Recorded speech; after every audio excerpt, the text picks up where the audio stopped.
Hello विद्यार्थीगण, मैं इसके Kashyap unique new Bharti publication के माध्यम से आपके सामने एक बार पुनः उपस्थित हूं और छठ पूजा के अवसर पर 2-3 दिन आपको काफ़ी अवकाश मिला। इस अंतराल में आपने पूजा को जहां एंजॉय किया होगा, साथ ही जो पिछले क्लास में बतलाए थे उसे भी आपने अच्छी तरह से फिर से पढ़ने समझने का प्रयास किया हो। तो छठ पूजा के पावन अवसर पर आप लोगों ने धार्मिक माहौल में जिस कार्य को संपन्न किए, अब वो कार्य पूरा हो चुका है। अब आप एक बार पुनः अपने जीवन के उस लक्ष्य की ओर आगे बढ़ें जो आपकी सफलता के लिए आवश्यक है।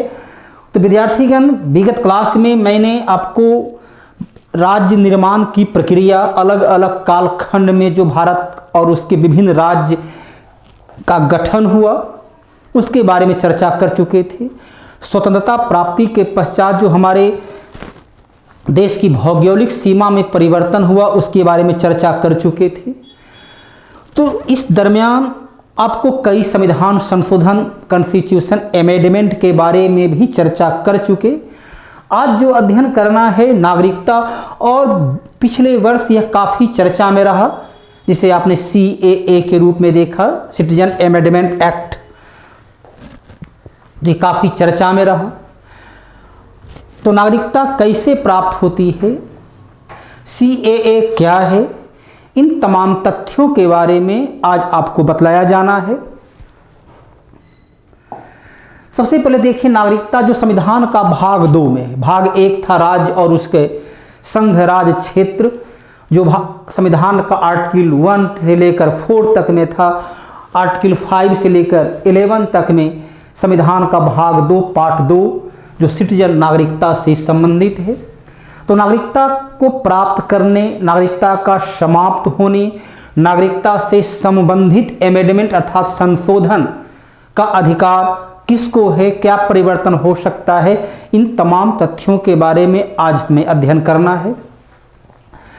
सबसे पहले देखना है संविधान का भाग 2 का अनुच्छेद 5। अनुच्छेद 5 कहता है कि स्वतंत्रता के समय, भारत की आज़ादी के समय, भारत सरकार अधिनियम 1935 के आधार पर जो भारत का नागरिक था, ब्रिटिश हुकूमत काल में गुलाम भारत में भी नागरिकता के लिए कुछ सुस्पष्ट परिभाषित नियम ब्रिटिश संसद के द्वारा बनाया गया था, जो 1935 में तैयार हुआ था। तो संविधान कहता है कि भारत सरकार अधिनियम 1935 के आधार पर आज़ादी के समय जो भारत का नागरिक था उस सभी को इस संविधान के द्वारा भारत का नागरिक स्वीकार किया जाता है। अर्थात अंग्रेजी शासन काल में अंग्रेजी एक्ट के आधार पर, ब्रिटिश हुकूमत के एक्ट के आधार पर जो भारत का नागरिक था, संविधान उस सभी को भारत का नागरिक स्वीकार करता है। आर्टिकल 6 कहता है कि 19 जुलाई 1948, वहाँ क्योंकि ये तारीख कोई विशेष महत्व का नहीं है, इसी तारीख को नागरिकता से संबंधित विषय पर चर्चा हो रही थी तो वो तारीख को रख लिया गया। 19 जुलाई 1948 ईस्वी तक भारत के विभाजन के पश्चात अविभाजित भारतीय, वहाँ शब्द लिखा हुआ है अविभाजित, भारत के विभाजन के पूर्व पाकिस्तान, बांग्लादेश और चूंकि अफगानिस्तान भी भारत का हिस्सा हुआ करता था। इतिहास के पन्नों पर जब हम बोलते हैं भारतीय उपमहाद्वीप, तो उसमें अफगानिस्तान भी शामिल है। अफगानिस्तान, पाकिस्तान, भूटान, उसमें श्रीलंका शामिल नहीं होता है। तो भारतीय उपमहाद्वीप, तो भारत से ही अतीत काल में अफगानिस्तान भी अलग हुआ था। मुगल काल तक अफगानिस्तान भारत के अधिकार क्षेत्र में था। तो उसमें पाकिस्तान, बांग्लादेश शब्द का जोड़ा, तो वहाँ लिखा हुआ अविभाजित, विभाजन के पूर्व का जो भारतीय नागरिक था, यदि वह वापस भारत लौट आया, विभाजन के बाद घर पाकिस्तान पर गए, मनमोहन सिंह प्रधानमंत्री भूतपूर्व भारत, घर पाकिस्तान, इंद्र कुमार गुजराल भूतपूर्व प्रधानमंत्री भारत, घर पाकिस्तान, लाल कृष्ण आडवाणी भारतीय जनता पार्टी भूतपूर्व उप प्रधानमंत्री भारत सरकार घर पाकिस्तान। फिल्म दुनिया में दिलीप कुमार, राज कपूर जिसका खानदान अभी तक काम कर रहा है, रणबीर कपूर तक, शाहरुख खान, प्राण, मनोज कुमार, इस सब का घर पाकिस्तान पड़ता है। तो कहता है कि 19 जुलाई 1948 तक जो विभाजन के बाद अविभाजित भारतीय नागरिक था, विभाजन के बाद जिसका घर पाकिस्तान में पड़ गया हो, यदि वो वापस भारत लौट आया, वहाँ कोई पाकिस्तान शब्द का उल्लेख नहीं, वहाँ सीधा है अविभाजित, तो यदि वापस भारत लौट आया तो उस सभी को भारत का नागरिक माना गया। इस तारीख तक जो भी लौट आए उस सभी को भारत का नागरिक माना गया। वहाँ किसी प्रकार का कोई धार्मिक विभाजन, दिलीप कुमार, शाहरुख खान इस्लाम के थे तो राज कपूर से लेकर के मनोज कुमार तक हिंदू थे, तो वहाँ कोई धार्मिक विभाजन नहीं था, क्योंकि वो भारत का हिस्सा था। विभाजन के पश्चात उनका घर उस क्षेत्र में पड़ गया। तो दिया गया कि 19 जुलाई 1948 तक जो वापस भारत लौट आया और विभाजित भारत का नागरिक था, इस तारीख तक वापस लौट आया, उस सभी को भारत का नागरिक माना गया। अनुच्छेद 7 कहता है कि वह नागरिक जो अविभाजित भारत का वो नागरिक जो विभाजन के बाद पाकिस्तान चला गया, परवेज मुशर्रफ, भूतपूर्व राष्ट्रपति मनमोहन हुसैन, पाकिस्तान, सबका घर भारत था, वो पाकिस्तान लौट गए। तो जो भारतीय नागरिक था लेकिन पाकिस्तान चला गया, उसकी नागरिकता को समाप्त कर दी जाती है। अनुच्छेद 5, 6 और 7 में कोई कठिनाई है नहीं।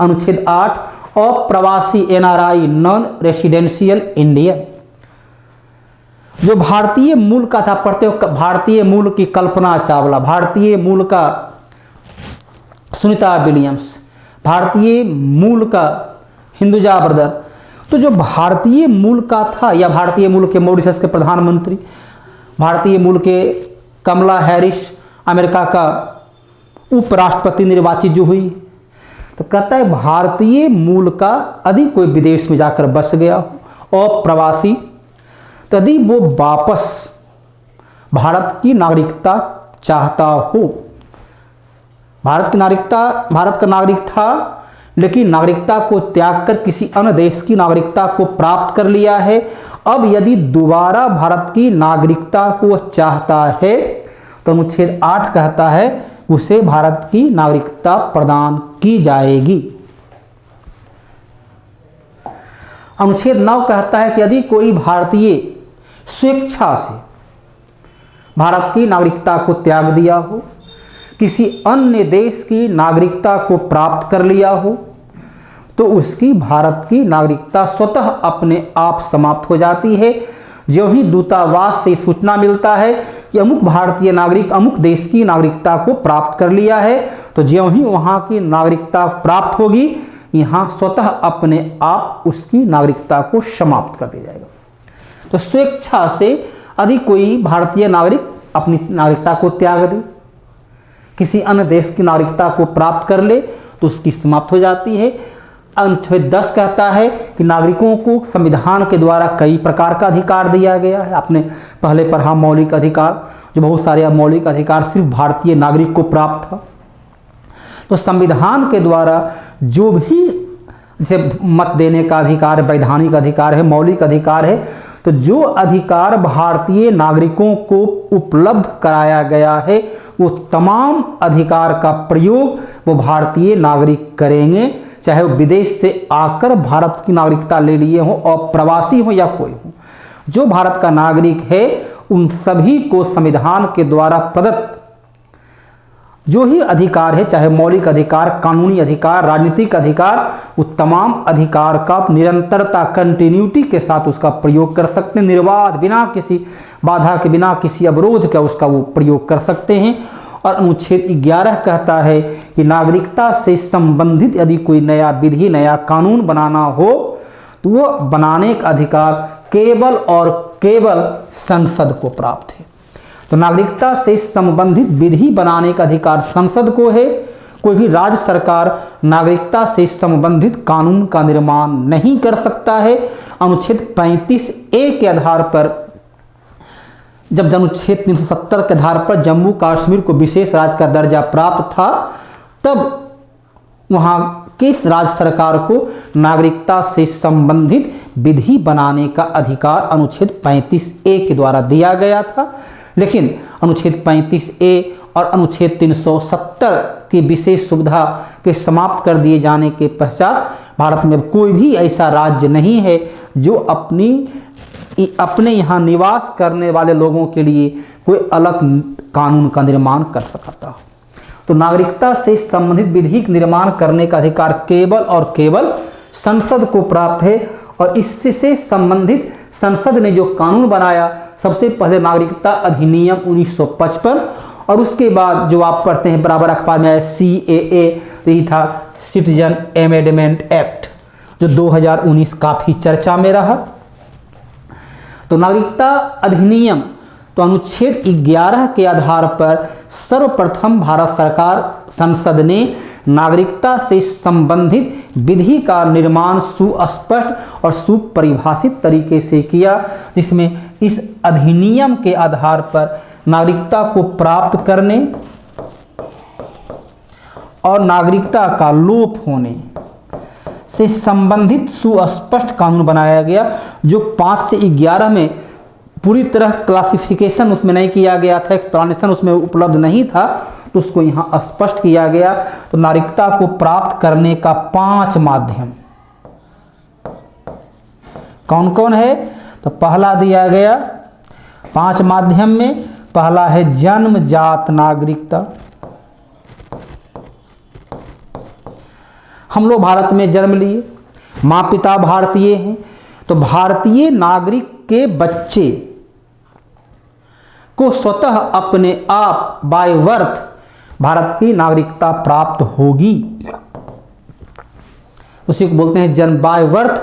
माँ पिता भारतीय हैं, बच्चे का जन्म भारत में होता है, तो उसे बाय बर्थ जन्मजात नागरिकता स्वतः अपने आप प्राप्त होगी, उसके लिए कोई आवेदन देने की जरूरत नहीं है। दूसरा कहता है आनुवांशिक जीनेटिक नागरिकता। आनुवांशिक नागरिकता, माँ पिता भारतीय हैं, विदेश सेवा में इंडियन फॉरेन सर्विस में काम करते हैं, मल्टीनेशनल कंपनी में काम करते हैं, अर्थात विदेशों में रह रहे हैं, नागरिक भारत के हैं लेकिन विदेश में काम करते हैं। तो बच्चे का जन्म यदि विदेश में होता है तो भी जेनेटिक गुण के कारण, आनुवांशिक गुण के कारण, आनुवांशिकता के आधार पर उसे भारत की नागरिकता प्राप्त होगी। भारतीय माँ पिता के बच्चे का जन्म यदि विदेश में भी होता है तो उसको भारत की नागरिकता प्राप्त होगी। वो बच्चा जो है स्वतः जन्मजात नागरिकता की तरह ही आनुवांशिक नागरिकता भी उसे स्वतः अपने आप प्राप्त हो जाएगा। तीसरा जो है वह है पंजीकरण।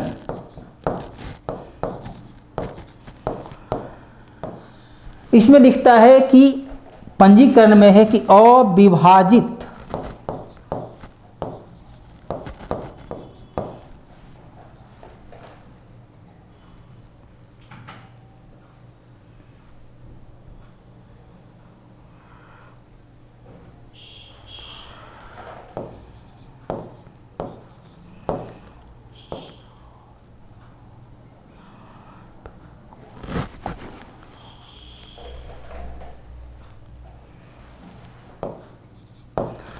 अविभाजित,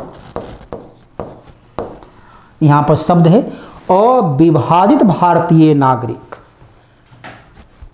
अर्थात वर्तमान पाकिस्तान, बांग्लादेश, अफगानिस्तान का नागरिक हो, क्योंकि पाकिस्तान, बांग्लादेश, अफगानिस्तान तीनों भारत का हिस्सा था। नेपाल भारत का हिस्सा कभी नहीं रहा है, मालदीव भारत का हिस्सा कभी नहीं रहा है, लेकिन ये तीनों भारत का हिस्सा था, भारत से अलग हुआ, उसी को कहता है अविभाजित भारत का नागरिक।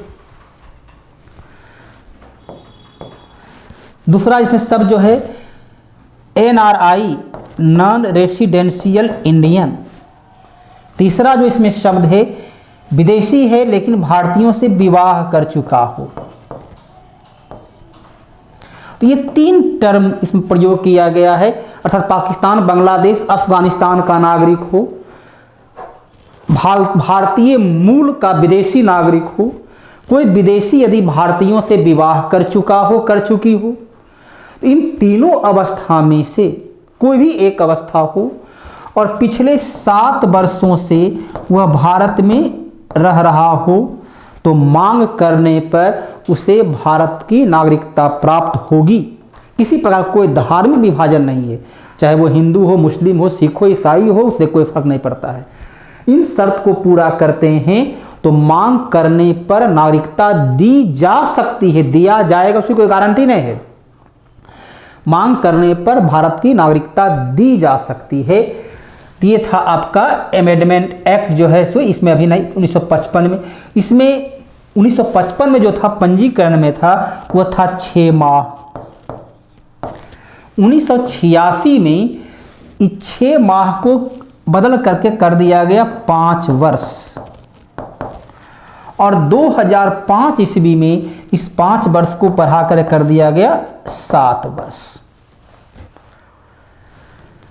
तो इस प्रकार से ये था पंजीकरण। चौथा जो है वो है देशीयकरण।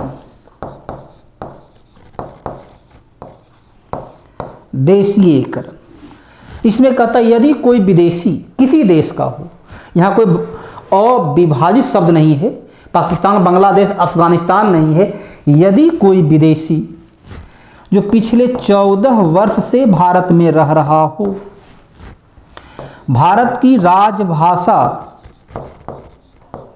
जिसकी संख्या वर्तमान में 22 है, भारत की राजभाषा में से किसी एक का ज्ञान रखता हो, जिस उस राजभाषा 22 राजभाषा में अंग्रेजी शामिल नहीं है, तो किसी एक का ज्ञान रखता हो, तो उसे भारत की नागरिकता मांग करने पर दी जा सकती है। यहां भी शब्द है सकना, दिया जाएगा उसकी कोई गारंटी नहीं है। इन शर्त को पूरा करते हैं तो मांग करने पर उन्हें भारत की नागरिकता प्रदान की जा सकती है। तो ये था देशीयकरण। और 5वां जो है वह है विलय। यदि किसी विदेशी क्षेत्र को भारतीय संघ में शामिल कर लिया जाता है, मिला लिया जाता है, मर्ज कर लिया जाता है। आपने पढ़ा कि 36वां संविधान संशोधन के द्वारा सिक्किम को भारतीय संघ में शामिल कर लिया गया। 10वां संविधान संशोधन के द्वारा दादर नागर हवेली को भारतीय संघ में शामिल कर लिया गया। 12वां संविधान संशोधन के द्वारा गोवा और दमन द्वीप को भारतीय संघ में शामिल कर लिया गया। 14वां संविधान संशोधन के द्वारा पांडिचेरी को भारतीय संघ में शामिल कर लिया गया। 100वां संविधान संशोधन के द्वारा भारत का कुछ क्षेत्र बांग्लादेश को दिया गया, बांग्लादेश से कुछ क्षेत्र को भारत में लिया गया ताकि सीमा विवाद का हल किया जा सके। तो यदि किसी विदेशी क्षेत्र को भारतीय संघ में शामिल कर लेते हैं तो वहां निवास करने वाले नागरिकों को स्वतः अपने आप भारत की नागरिकता प्राप्त हो जाती है। तो ये था विलय के द्वारा। यहाँ भी जो है देशीयकरण में देखना है कि 1986 में और 1955 में जो देशीयकरण में था वो था 5 वर्ष। 1986 में कर दिया गया 10 वर्ष और 2005 में उसको बढ़ाकर कर दिया गया 14 वर्ष। तो मूल संविधान में देशीयकरण के लिए, ये मूल तो नहीं कर सकते हैं, 1955 के अधिनियम में देशीयकरण के लिए 5 वर्ष और वर्तमान में 14 वर्ष। तो ये था नागरिकता को प्राप्त करने का माध्यम।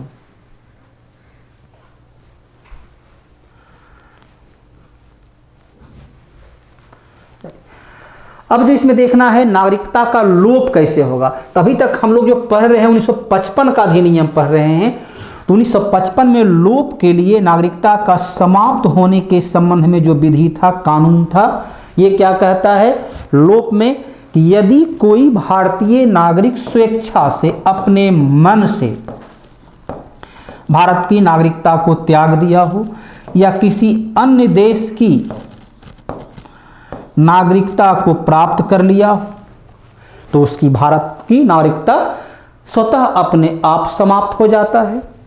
इसमें कहता है आगे कि यदि कोई भारतीय नागरिक गलत दस्तावेज के आधार पर भारत की नागरिकता को प्राप्त किया हो, जो सूचना दिया कि हम भारत का में 14 वर्ष या 10 वर्ष 7 वर्ष से रह रहे हैं, वो गलत दस्तावेज हो, या अपने बारे में कुछ पर आपराधिक मुकदमा है वो छिपाया हो, तो कहता है कि यदि कोई विदेशी गलत दस्तावेज के आधार पर भारत की नागरिकता को प्राप्त किया हो, तब उसकी भारत की नागरिकता स्वतः समाप्त कर दी जाएगी यदि उसके बारे में गलती के बारे में जानकारी मिल जाती है।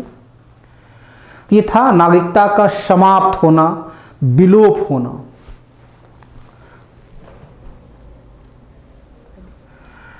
आगे जो अध्ययन करना है, नागरिकता संशोधन अधिनियम 1986, बस उसमें समय परिवर्तन किया गया था। 5 वर्ष को देशीयकरण के तहत 10 वर्ष कर दिया गया था और पंजीकरण में 6 महीना को 5 वर्ष कर दिया गया था। तो उसमें सिर्फ समय का परिवर्तन था और उसमें कुछ था नहीं। 1992 नागरिकता संशोधन अधिनियम 1992 में दिया गया कि माँ और पिता, माँ या पिता दोनों में से कोई भी एक भारतीय नागरिक हैं तो उसके बच्चे को भारत की नागरिकता प्राप्त होगी।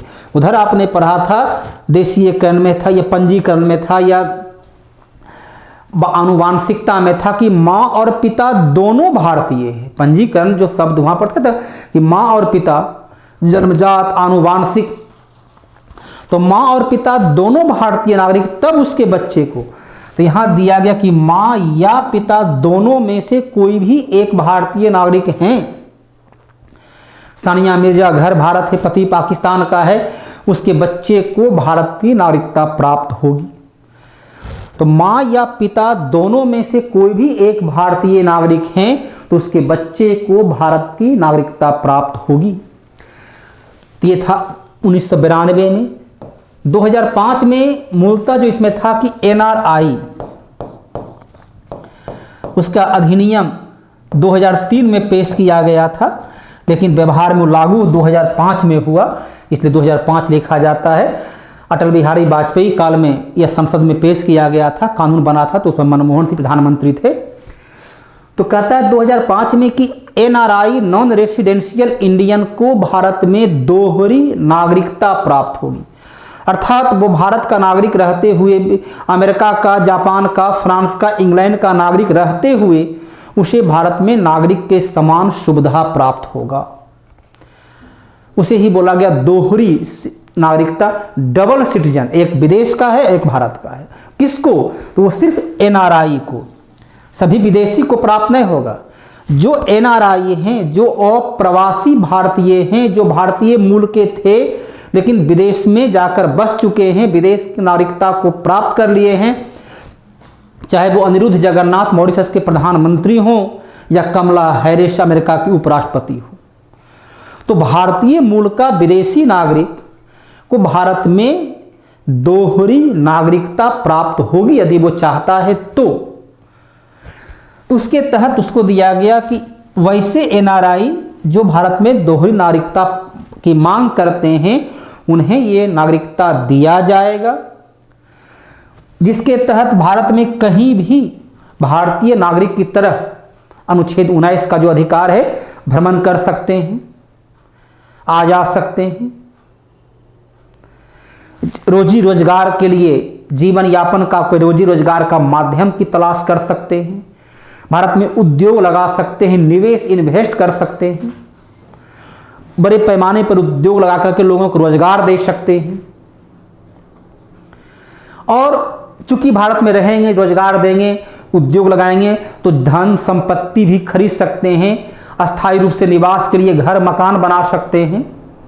और जब वो अस्थायी रूप से यहाँ निवास करेंगे तो उन्हें अनुच्छेद 326 के आधार पर मत देने का भी अधिकार होगा, अर्थात वो उपस्थित होगा। डाक से भी आपने पढ़ा होगा कि बहुत सारे लोगों ने डाक के माध्यम से पोस्टल बैलेट, तो पोस्टल बैलेट का प्रयोग उन्हें कर सकते हैं।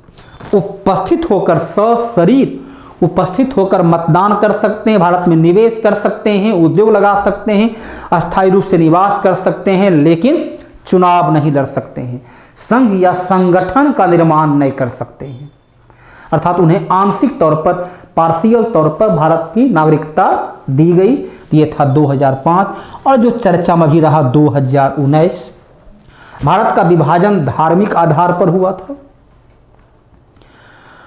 और जवाहरलाल नेहरू और तत्कालिक पाकिस्तान का प्रधानमंत्री लियाकत अली के बीच समझौता हुआ कि जो जहां हैं, चाहे वो हिंदू पाकिस्तान में हो या मुस्लिम भारत में हो, वो भारत और पाकिस्तान के नागरिक माने जाएंगे, उनके साथ किसी प्रकार का कोई भेदभाव नहीं होगा। जिन्ना मोहम्मद अली जिन्ना विभाजन के बाद जो पहला भाषण दिया था, उसने इस भाषण में स्पष्ट रूप से उल्लेख किया है कि यहाँ रहने वाले सभी पाकिस्तानी हैं, ना कोई हिंदू है ना कोई मुसलमान है, और सबके साथ समानता का व्यवहार होगा। और फिर लियाकत अली जवाहरलाल नेहरू के बीच समझौता हुआ कि दोनों अपने यहाँ निवास करने वाले लोगों के साथ सम्मानजनक व्यवहार करेंगे, उसके साथ किसी प्रकार का भेदभाव नहीं किया जाएगा। लेकिन भारत में तो कोई भेदभाव हुआ नहीं, लेकिन पाकिस्तान में बड़े पैमाने पर भेदभाव हुआ। जोगिंदर नाथ मंडल एक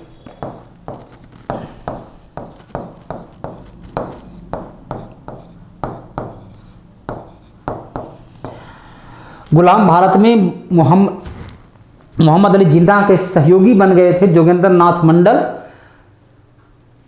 भीमराव अंबेडकर के बाद दलित समुदाय के, SC ST समुदाय का दूसरा सबसे बड़ा लीडर थे जोगिंदर नाथ मंडल।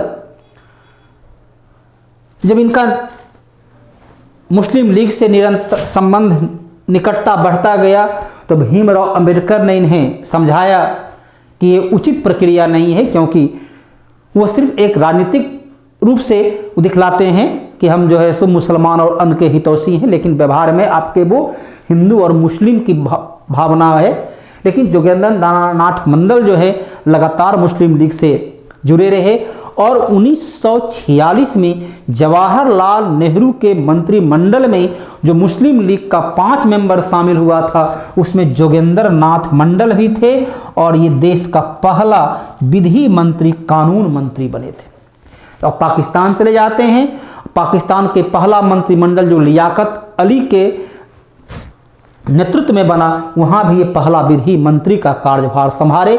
लेकिन वहां जब हिंदुओं पर अत्याचार शुरू हुआ और इनके कहने पर लाखों की संख्या में दलित समुदाय के लोग जो पाकिस्तान में ही रह गए, क्योंकि उन्होंने आश्वासन दिया था कि उनके जान माल और सम्मान की क्षति नहीं पहुंचाई जाएगी, क्योंकि मैं यहाँ खुद मौजूद रहूँगा।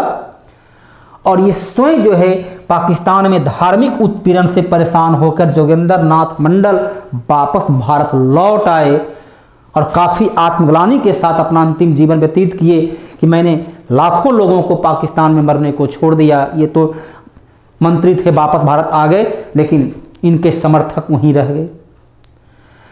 तो भारत ने जो समझौता हुआ था, माउंटबेटन योजना के आधार पर जवाहरलाल नेहरू और लियाकत अली के बीच जो समझौता हुआ, उसका पालन नहीं हुआ। आज़ादी के समय पाकिस्तान की आबादी का 27% हिंदू आबादी था और आज वहाँ आबादी जो है लगभग 1% के इर्द गिर्द शेष बच गया है। भारत में मुस्लिम की आबादी विभाजन के समय लगभग 7 से 8% था, आज लगभग 14% हो चुका है। तो धार्मिक उत्पीड़न के कारण लाखों की संख्या में बांग्लादेश, पाकिस्तान, अफगानिस्तान से गैर मुस्लिम समुदाय और प्रवासी के रूप में भारत में रह रहे थे, लेकिन उनके पास कोई अधिकार नहीं था। वो खाना बदोश जीवन व्यतीत कर रहे थे। खाना मतलब होता है कंधा, बदोश मतलब होता है घर, जिनका कंधा पर ही घर था, न कोई स्थायी ठिकाना था, न कहीं रोजगार सही से कर सकते थे, न व्यवसाय कर सकते थे। उन वैसे लोगों की जीवन, जो नरकीय जीवन हो रहा था, उसके लिए संशोधन किया गया 2019 में, जो CAA के नाम से जाना गया।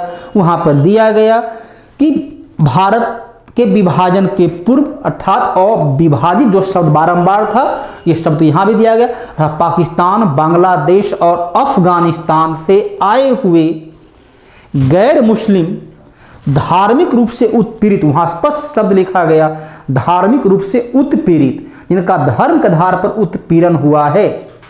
कौन कौन हो सकते हैं? तो उसमें ईसाई, सिख, बौद्ध, जैन, पारसी और हिंदू। वहां सिर्फ हिंदू के लिए नहीं था। तो धार्मिक रूप से उत्पीड़ित पाकिस्तान, बांग्लादेश और अफगानिस्तान से गैर मुस्लिम समुदाय जो 31 दिसंबर 2014 तक भारत आ चुका है, उस सभी को भारत का नागरिक माना जाएगा। इस अधिनियम में कहीं नागरिकता को छीनने का कोई प्रावधान नहीं था कि जो भारत का नागरिक है उस नागरिकता को छीन रहे हैं। यहां दिया गया कि धार्मिक रूप से उत्पीड़ित। अब बहुत सारे लोगों का कहना है कि अन्य देशों के साथ आपने ऐसा क्यों नहीं किया? तो भारत के विभाजन जो संविधान का अनुच्छेद 6 और 7 में लिखा था, अविभाजित, वहां पर कहां लिखा हुआ था कि पूरे विश्व का कोई भी नागरिक भारत में यदि आना चाहे तो रह लेगा। तो वहां पर संविधान निर्माताओं ने जो अविभाजित शब्द लिखा था, तो वो क्यों लिखा गया था? पूरे विश्व का नहीं था, क्योंकि भारत से जो अलग हुए थे, धार्मिक रूप से जो उत्पीड़ित थे, इस्लामिक राष्ट्र पाकिस्तान, इस्लामिक राष्ट्र अफगानिस्तान, इस्लामिक राष्ट्र बांग्लादेश, तीनों का संविधान का आर्टिकल इत्तिफाक है कि तीनों का आर्टिकल 2 में लिखा हुआ है, इस्लामिक राष्ट्र अफगानिस्तान, इस्लामिक राष्ट्र पाकिस्तान, इस्लामिक राष्ट्र बांग्लादेश, तीनों का आर्टिकल 2 है। तो वो इस्लामिक राष्ट्र, वहाँ गैर इस्लामिक के साथ कितना अमानवीय व्यवहार होता है ये पूरी विश्व में जग जाहिर है। तो इसलिए वहाँ पर जो शब्द दिया गया उसका न ही कोई विरोध का कोई विशेष औचित्य था और न ही, ठीक है, राजनीतिक प्रदर्शन होते, लेकिन जिस प्रकार से विभत्स विरोध किया गया वो जो है बड़ा ही दुखदायी घटना रही। तो ये था नागरिकता संशोधन अधिनियम 2019। वहाँ तारीख दिया गया 31 दिसंबर 2014 तक जो वापस भारत लौट आए, भारत में रह रहे हैं और प्रवासी के रूप में, शरणार्थी के रूप में, धार्मिक रूप से उत्पीड़ित शरणार्थी के रूप में उसे भारत का नागरिक माना जाएगा। तो ये था आपका नागरिकता से संबंधित प्रावधान। विद्यार्थीगण, इतना के बाद आपका पूरी तरह स्पष्ट हो चुका होगा। अब इसमें कोई कठिनाई आपको नहीं रही होगी। इस उम्मीद के साथ एक बार फिर आपसे ये विनम्र है कि आप इसे लाइक करें, शेयर करें, सब्सक्राइब करें, ताकि आप भी लाभान्वित हों, अन्य भी लाभान्वित हों। और अपना कमेंट आप जरूर लिखें कि आपको कैसा लगा, कहाँ पर आपको समझने में कठिनाई हुई, उसके बारे में आप जरूर बताएं। बेहतर लगा तो भी लिखें और यदि कुछ कमी दिखी तो वो भी आप जरूर लिखें। धन्यवाद।